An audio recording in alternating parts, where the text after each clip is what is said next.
This is one video I honestly didn't want to make. Just like coffee in general, caffeine for asthma and lung health is such a controversial and confusing topic that tackling it feels like walking the edge of the razor. We have a coffee cult in our society, and it's often the last thing people are willing to give up trying to live healthier lifestyle. On one hand, the research lately swings to coffee's favor, citing its antioxidant, anti-inflammatory properties, and even cancer protective properties for certain types of cancers. On the other hand, coffee effects like dehydration, adrenaline surges, insomnia, sleep disturbances, GERD aggravation swing the pendulum toward negative effects for lung health. Asthma has a history of special relationship with coffee, as one of the first asthma drugs, theophylline, is chemically similar to caffeine and was used for its bronchodilator effect. So what's the verdict? Stay tuned till the end to find out. If you're new here, welcome. I'm Eugenia, board-certified health and wellness coach, breathing consultant, and someone who truly understands how life-changing chronic respiratory conditions can be, because I've lived with it. Since 2008, I've helped people breathe easier and live stronger using proven, clinically studied, non-drug strategies. On this channel, we dive deep into chronic disease, especially breathing-related disorders, but not exclusively. I share unique insights and practical tools to help you manage your condition, take back control, and feel better every day. Just like in my Nutrition for Lungs video, I will approach it from three sources: medical research, Dr. Buteyka's take, and my own experience. If you haven't watched this video, link in the description. Let's start with one obvious effect. Caffeine is a short-term bronchodilator. Bronchodilation effect peaks within an hour and fades after a few hours. That's why some people with lung disease and frequent shortness of breath especially love their coffee. Many are tired in the morning after a refreshing sleep or exhausted during the day because of breathing struggles. A cup of strong black coffee undoubtedly perks you up. And for an hour or two, you might feel not only energized, but breathing better. Studies have shown that caffeine can improve lung function for up to 4 hours after consumption, with a 5 to 18% improvement in forced expiratory volume in 1 second, a key measure of lung function. Slight note here, do not substitute your inhaler for coffee. Coffee is a complex beverage containing over 1,000 bioactive compounds, including caffeine, which is a nervous system stimulant. Also antioxidants, which help neutralize free radicals, potentially reducing the risk of lung damage, polyphenols, and diterpenes. The polyphenols in coffee, such as chlorogenic acid, have been shown to reduce inflammation and protect lung tissue from damage. Diterpenes are naturally occurring organic compounds that's said to be possessing anti-inflammatory, antimicrobial, anti-cancer, and neurological benefits. Some study results suggest that moderate coffee consumption decreased all-cause mortality, including a reduction in respiratory mortality, though the evidence is limited and mostly from lower quality studies. There were consistent harmful associations for high coffee consumption with lung cancer, although when adjusted for smokers, former smokers, and non-smokers, the association decreased. Although there are many trials on the effect of coffee, good quality trials on respiratory health in particular are not that straightforward or abundant. For example, some studies suggest that coffee consumption may reduce the risk of COPD, while others have found the opposite effect, a higher risk of exacerbations. So, what happens when you drink coffee? Caffeine stimulates the brain.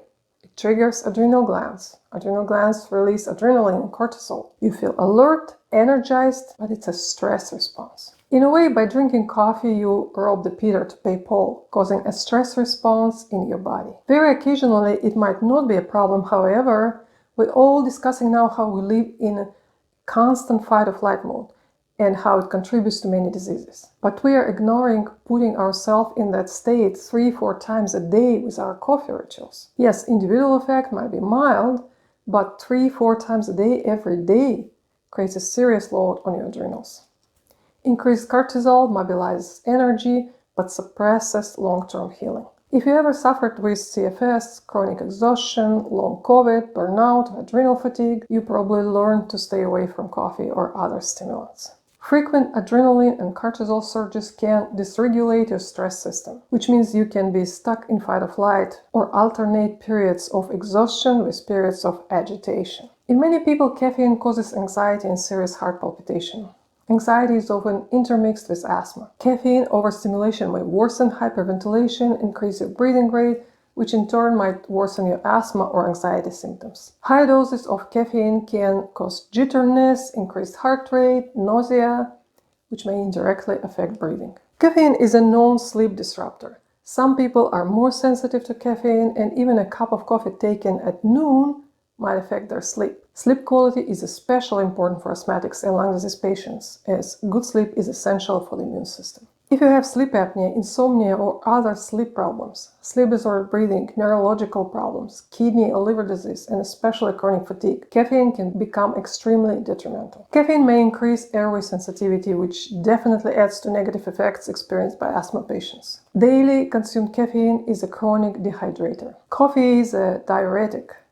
Its dehydrating effect influences airway moisture, which is critical for people with any respiratory disease. Mucus thickens and is more likely to create hard-to-pass plaques if there is not enough hydration. Coffee is very acidic, and for people with acid reflux, IBS, or sensitive airways, coffee acidity may aggravate symptoms. Coffee is a known trigger for GERD, a condition where stomach acid flows back into esophagus. GERD can exacerbate respiratory conditions like asthma by irritating the airways. Diets high in acid-forming foods like meat, dairy, refined grains, and coffee may force the body to leach alkaline minerals like calcium from bones to maintain pH balance. This can contribute to bone demineralization and increased risk of osteoporosis, as well as can erode tooth enamel, leading to sensitivity and decay. So if you have fragile bones or noticing a rise in cavities, take a look at your coffee consumption. Persistent caffeine consumption can contribute to blood sugar imbalances, headaches, anxiousness, hair loss, skin quality, and premature aging, which many lung disease people already experience due to poor body oxygenation. So for every benefit that research claims, I found way more negative effects for people with breathing or lung problems. Now let's briefly discuss now what Dr. Butika or other breathing retraining specialists say about caffeine consumption. Because breathing retraining specialists concern on reducing chronic hyperventilation, there is one undeniable truth to caffeine. It would typically increase your breathing rate and cause more hyperventilation. So if your control pulse is low, it's better to avoid caffeine altogether until the control pulse increases to a safe number. If you're wondering what is the control pulse, watch my video called Respiratory Obesity, link in the description. As I mentioned in another video, Hope on a Plate Nourishing Lungs Back to Life, link in the description, Dr. Butika generally considered all teas, coffee, and caffeinated beverages as not desirable while you are working on increasing your control pulse, or if you don't want this factor to lower your control pulse. Overall, he always stressed that everything is individual and you can check your breathing before and after consuming certain product or certain foods, how it influenced your breathing, to determine if the product is beneficial for you or not. With that statement, I partially disagree, as I believe many products can have a cumulative effect or show their harmful effects a few hours or even days and weeks after consumption. However, if your control pulse falls more than 5 seconds shortly after consumption of certain single food, it's definitely a sign of your body's negative reaction. Now, before we move to my own experience, let me quickly tell you about a free ebook you can grab right now from the link in the description. After the big C virus, respiratory viruses do not appear to us as something harmless and quickly passing anymore. Flu strains are mutating every year and new respiratory viruses appear. Some of them are quite unpredictable. And the only reliable protection is the strength of our immune system, preventative measures, and our smart behavior once we've got the virus. If you don't know a lot about me, I've developed asthma and a serious lung condition after what seemed to be an ordinary flu over 2 decades ago. Before that, I never had any respiratory troubles. To this day, it puzzles and frustrates me how in the world it could happen. I'm confident that if I knew then what I know now about the breathing, nutrition, sleep, nervous system regulation, and the immune system, I could have avoided years of suffering. And we all know what a downfall the 2020 virus brought to humanity worldwide. But we can absolutely do something to better protect ourselves from day one of respiratory virus onset. So grab my book to feel confident that you can overcome any challenge that the viral infection brings. It is called 25 Ways to Outsmart Viruses and Not Let Them Ruin Your Health. The link in the description. Now let me share my own experience. Probably like the majority of those who gave up coffee, it was the last non-beneficial food stronghold I decided to give up. It was one of the hardest, truly, because let's face it, it's addictive. Also because it's mostly favored by research and has not been beaten up by the society like tobacco, drugs, sugar, junk food, or alcohol. We therefore vehemently protect our last sweet or mostly bitter addiction, caffeine. The global caffeine industry, spanning coffee, energy drinks, and cola, is massive and still growing. Total market estimates between 256 and 263 billion US dollars, with coffee at the largest segment, and projected growth is driven by specialty brews, cold brews, and coffee culture. Energy drinks are a fastest growing segment with estimated 29% of the market. Coffee leads the pack as the largest segment, but cola and energy drinks remain major contributors to the global caffeine economy, each shaping how we consume, energize, and even self-medicate. All it tells us is a rising demand for energy and focus in modern busy lifestyle. And what it tells me, we are a society of tired people living on shots of adrenaline. I'm not in any way judging anybody liking and consuming their coffee. People are juggling careers, studies, sometimes multiple jobs or long shifts, plus families, children, social engagements, necessary travel. They reach for the easiest and most pleasurable way to perk up during the day. Who can blame them? I'm here to show you both sides of the medal and let you decide. I'm also here to help you if you would like to make over your habits and lifestyle. And limiting or quitting caffeine might be part of it. That's where a coach can come to the rescue. If you're interested in establishing healthy habits to replace your old ones and need help, please find the link to my website in the description. In conclusion, I quit coffee about 5 years ago and never looked back. For me personally, what seemed impossible for the longest time became easier than I thought once I started experiencing obvious negative effects right after consuming coffee. The good effects of energy boost were slowly becoming more muted and the bad effects becoming more pronounced until one day I asked myself, what's the point? I do not enjoy it as much as I did, and heart palpitation, dehydration, anxiety, and energy crash will inevitably follow a short energy boost. What's the point? And at that moment, quitting became easy. When I worked in a corporate world, every morning I looked at a zombie crowd of people who claim they can't wake up, think, or do anything until their cup of joe or a bottle of cola. Later in the day, they drank another cup or bottle to combat afternoon crashes, relieve headaches or chest tightness, skip a meal because they are dieting, or to wash down a very sugary treat in the break room. Most days I was a part of that crowd. Now I'm glad to wake up thinking clearly and keeping steady energy from the day's start till bedtime without caffeine. Let me tell you, the freedom feels good. A few words about coffee versus other drinks. I'll bet the largest coffee is only a part of caffeine industry. If you're keeping your caffeine consumption, at least stay away from energy drinks, cola, and crafty, oversweetened and overfattened coffee shop drinks that undoubtedly contribute to sugar imbalances and weight gain. Stay with your cup of black coffee or black with a splash of non-dairy milk and at least 8 hours away from bedtime. And finally, let's talk about not missing out on everything good that coffee brings. Number 1 is bronchodilating effect. The effect of coffee is mild and unreliable. You might receive different doses of this effect from different types of coffee you drink, so it's never reliable. If you have moderate to severe breathlessness, use your rescue inhaler instead and don't experiment with coffee. If you have a mild breathlessness, don't have an inhaler with you or prefer not to use your inhaler.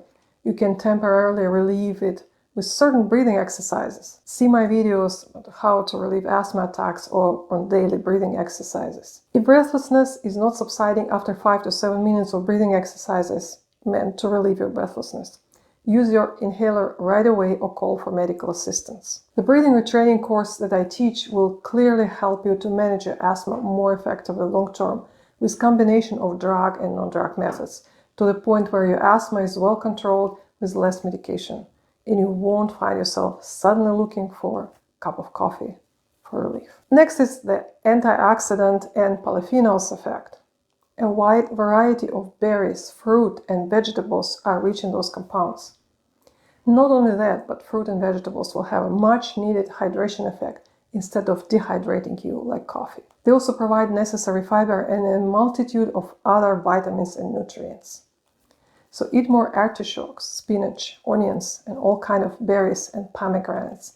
They're excellent for your lung health. Next is another compound called diterpenes. Some red algae species produce bioactive diterpenes with antimicrobial and anti-inflammatory properties, such as kelp and dulse. But kelp and dulse contain so many other beneficial nutrients that benefit thyroid, bone health, detoxification, and heavy metal chelation. They are rich in potassium and iron, iodine, antioxidants, protein, and fiber, and called superfoods for a reason. Next is chlorogenic acid. Although coffee is the most concentrated source, chlorogenic acid is found in apples, pears, blueberries, strawberries, eggplants, tomatoes, potatoes with skin. So in case you want to limit your coffee consumption but worrying about losing potential benefits, just add more of those foods and you'll get even more benefits from those products. In conclusion, no beverage in the history of mankind received so much love, attention, addiction, and polarization